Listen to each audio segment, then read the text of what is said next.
fast I can go.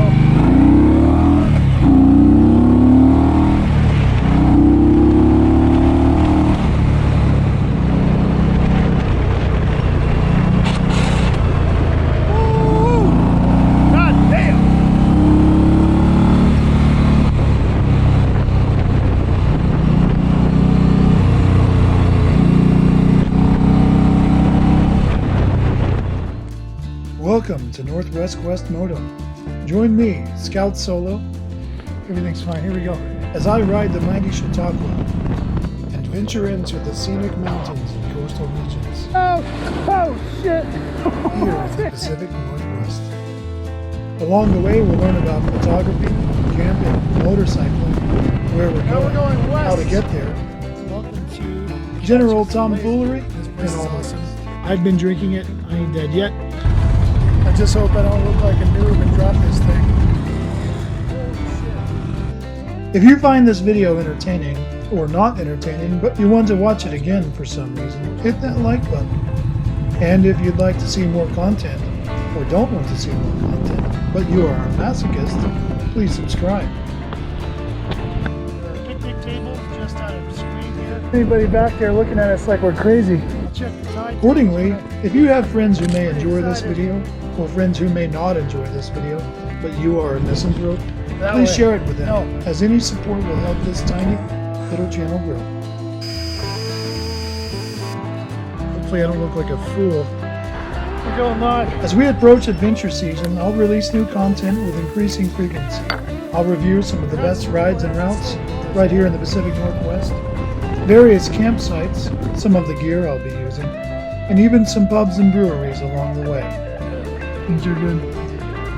We'll meet some interesting people, some not so interesting people, attempt to ascertain the meaning of life, standing a little weird sometimes, but and see some cool stuff.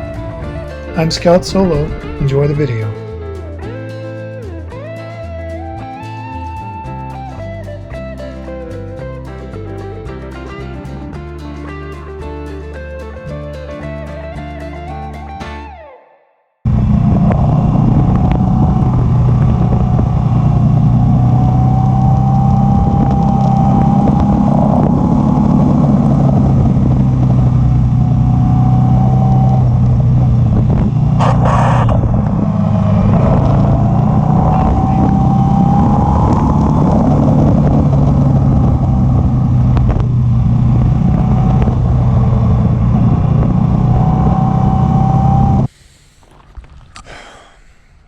Hi there, welcome back, Northwest Quest Moto, Scout Solo here. Today I'm going to re-review the 2019 Indian Scout. Since my first one was so atrocious, we'll go 2018, 19, 20. They're all about the same, a few changes. So I'm going to go through this thing as systematically as I can, top to bottom, front to back. So let's just get into this thing. All right, people in the past have complained about the mirrors. They shift. That was a 2015 model. I don't know if Indian has beefed these up, but I haven't had much problems with these. I also don't adjust them much. And let's go over here. Left controls. This is your toggle menu. That's how you get from your through all your little settings there. So we'll just show what it does there. From RPMs to your engine temp, voltage, mileage, tripometer. The European models, I'm told, have a second tripometer. The American models do not, which brings me to, there's no steering wheel lock for this thing. Also, European models have that for some reason. American models do not. Clutch cable. There are, so I'll say it doesn't seem like an uncommon problem for these cables to snap. Notice this is vinyl or plastic. The brake line is stainless steel. Plenty of people have these things snap somewhere inside, in or around or before the 20,000 mile mark. I've had to adjust mine twice, and it looks like it's ready for a third adjustment here. And yeah, that's, anyways. So that's something I'll probably do myself here in the next several thousand miles. And yeah, that's not a difficult job. The favorite aftermarkets are about $70. So that is a problem. It's something to think about. Don't know how common it is with other bikes, but it is a problem. I won't say it's 1 out of 10,000 or 1 out of 100, but it happens. So let's get over here to the headlights. The lights are very, very insufficient. They're inadequate lighting. Highly recommend, one of the first things you upgrade is your LED headlight. That's just a very inexpensive aftermarket LED light. That should be one of the first things I would actually recommend upgrading. Indian has a Pathfinder LED for about $300. That's a little excessive for me. So let's keep going. All right, horn. Mine, it actually sounds like it might be going out again. My horn went out on me as I crossed over the Golden Gate Bridge. I went over to Arlen Ness motorcycle shop there, about an hour and a half east of the Bay Area, California, and they cleaned it up. They said it was probably just dirty contacts. I'd been riding through some rough camping trails there and all the rest of it. So otherwise, no issues. Turn signal operates single thumb. You hold it in for the hazards. So let's move over. Speedometer chokes down. Now this thing will probably, so I don't know if it gets quite to 140, but certainly gets over 130, but it's kind of hard to tell as your speedometer is considerably choked after that. Brake lines are pretty, the ABS here is pretty easy to service. There's a window there. There's a window for the cylinder down below. Let's go tires. These have over 10,000 miles on them, and most of those miles were pretty evenly distributed. Sorry for the dirt there. These are the Pirelli Night Dragons. Looks like I've got at least another 5 or 10 to go if I'm well behaved. Mag wheels look awesome. I tried to pull that off. I got this one over here. Front forks seem pretty easy to service. No issues there. Some people complain about these lights. See how they move around and they're all rubber. But, I mean, you can tighten that up. There, maybe not too much, but you can tighten that up. It doesn't bother me too much. It's designed, I suppose, to keep you from breaking that for a low-grade oopsie. And let's go over here. Your shifter. Some people complain that they miss from first to second quite a bit. I have a few times. I attribute that to a weak ankle or lazy ankle. Pegs. Now the lean angle on this thing, as I understand, is lopsided. Sorry if the view is kind of hard to see. Let's go over here where the sun is.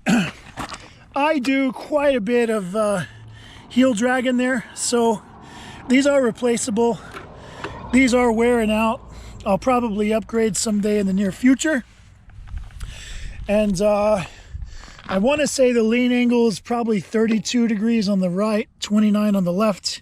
It's a little lopsided.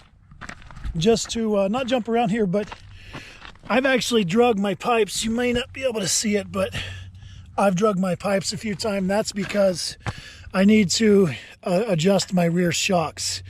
They've softened up over time, and the preload needs to be be adjusted there. So trying to be systematic here. These are not the stock pipes. These are the Stage 1 aftermarket. Now, Indian used to claim 5% horsepower increase on, I believe, the pipes and the airbox. My understanding is they no longer make that claim, and so that's probably just going to be pure, not aesthetics, but sound. So I might go ahead and just do an audio for you here. I've got a boom mic. Not sure how well that's going to work for you, but I also need to talk about that starter too, but here we go. So that's 1100 RPM or so idle.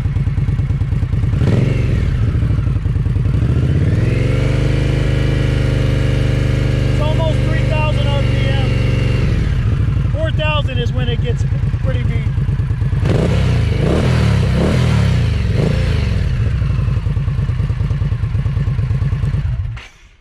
Okay, so real quick, let's get into the starter here.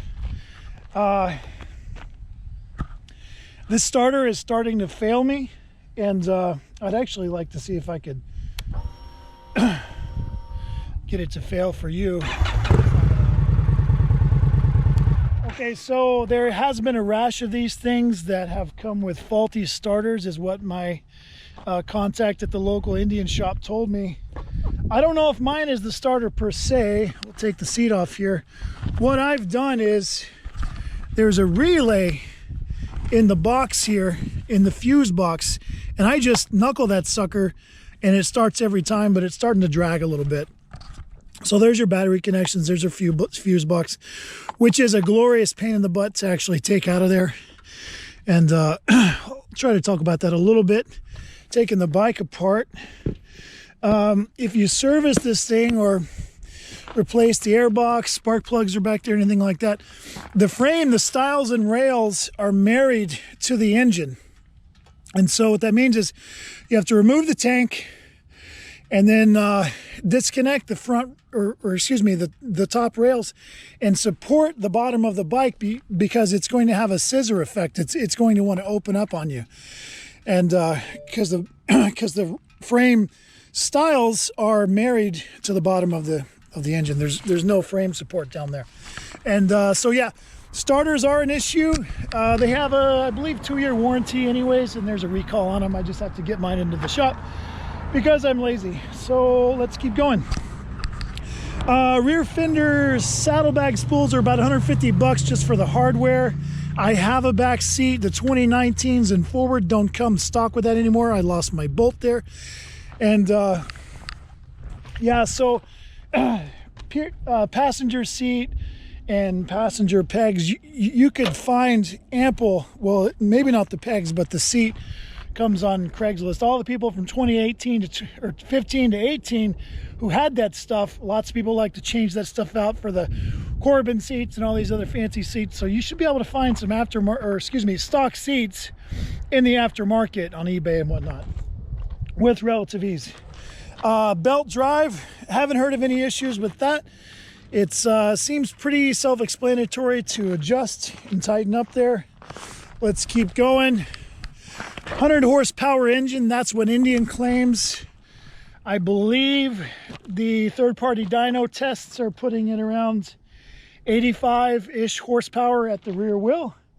Maybe low to mid 70s foot-pounds torque at the wheel. And yeah, what else? Rear shocks, I mentioned those need to be adjusted after a while because you're going to start dragging pipe instead of peg. What else do we want to talk about? The seat. I just wrapped up a trip in August or July, excuse me. I put 3,000 miles. I rode from Washington to Northern California. About a 500-mile day is my longest day here. I'm not gonna lie, it's a little uncomfortable after a while. Lots of people complain about the seat. I think it's fine, but it certainly isn't luxurious. Again, I've done 400, 450, and 500-mile days on this thing. To each their own, right? So that's the seat. It's a stock seat. I have the saddlebags. They're about $1,000. They are what they are, right? So what else can we talk about? Some people complain about the grips. I got used to them. I think my impression is that people who complain about the grips don't have a lot of riding experience. This was it's my second bike. After 3,000 or 4,000 miles, I got used to them and my hands don't cramp anymore. So what else do we want to talk about? Brakes. No complaints with the brakes. I believe the rear brake gives you 30% or so of your braking power. The rest is up front. Not a lot of engine braking here. It's a wet engine, obviously. And yeah, so you're not going to get too much engine braking there. So I try to use a combination of all three. And let's just keep going around here. Not sure what else to talk about. I mentioned that that cable, lots of people like to change that out for good reason. I'm told the Scout 60s don't have this little wire harness here. Not sure what that's about. And yeah, overall, I mean, obviously it's a good looking bike. Most of you would hopefully agree with me. The new bobbers, obviously short chopped fender. They're actually slower. The bobbers from the dyno charts that I've looked at online, just third-party stuff, tend to be a little bit slower. This one, I believe, is 3.7, 0 to 60, 3.7 seconds. Pretty fast. Just over 12-second quarter mile. And yeah, so let's talk about the engine really quick. The engine, pretty docile, under 4,000 RPM. It's not, as I said before, it's not going to get you into trouble unless you're really looking for it. So that is probably a plus for the more inexperienced riders. And yeah, so that is the 2018, 19, 20 Indian Scout. Not many changes. This willow green and cream is gone now as of 2020. They have a couple new colors, like a burnt orange, which looks pretty awesome, and kind of a new sage metallic green. And the new bobbers don't have mag wheels, they're spoked. Not sure why anybody would want spoked wheels, but in case you do, that's there. And yeah, what else? That's it. That is the Indian Scout. Price point changes, so you got to look online for that. Cannot think of anything else to mention. Oh, fuel tank, I skipped this. 3.3 gallons. When I was in Yosemite, I was getting 65 plus miles per gallon, but you're not going fast, you know, you're doing 35, coasting down hills, stuck behind a camper trailer and all the rest of it. I average 44, 45 miles per gallon with a healthy mix of city and highway, actually more city than highway. When I get on the highway, it easily gets into the 50s. So fuel light usually comes on, like I said, depending on the driving conditions, at 100 to 125 is the most common I've seen the fuel light come on. You've got, in theory, another quarter, 25 miles or so to get to a gas station. I've gone as far as 165 miles before the fuel lights come on, but that's pretty rare. So that's the Indian Scout. The Ram phone mount fits here pretty good. I took it off today because it's falling apart. I'm not going to rely on that thing anymore. It's actually dropped the phone for me. So yeah, there you have it. Good looking bike. I've got other videos that feature this bike. Excuse me. So there it is. It's a little banged up. It's got some mileage on it, you know. And these again are the stage 1 pipes. They're at least an inch or two shorter than the stock and probably an inch smaller in diameter. And there it is in all its glory. 3.3 gallon tank. Cannot think of anything else. Hope this review was helpful. Please hit a like and subscribe. Show me some love. I've got those Yosemite videos, lots of stuff this morning coming out. I'll try to work on that over the winter. So there you go, Indian Scout. Good bike. I love it. Can't get enough of it. Thanks for watching. Scout out. Oh yeah, one more thing. I don't know why I forgot this. Since the 2019s and forward no longer come with the passenger accoutrements, they now come with this little USB port here, which is it's slow charging, but it gets the job done. So yeah, sorry, that was the last feature that I neglected to mention. And yeah, so stick around. I'll try to get a little bit of footage. If traffic lightens up here and the cyclists are gone, we got a lot of Sunday drivers, I'll try to get some good corners in for you. Okay, here we go. Out.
Should be enough space.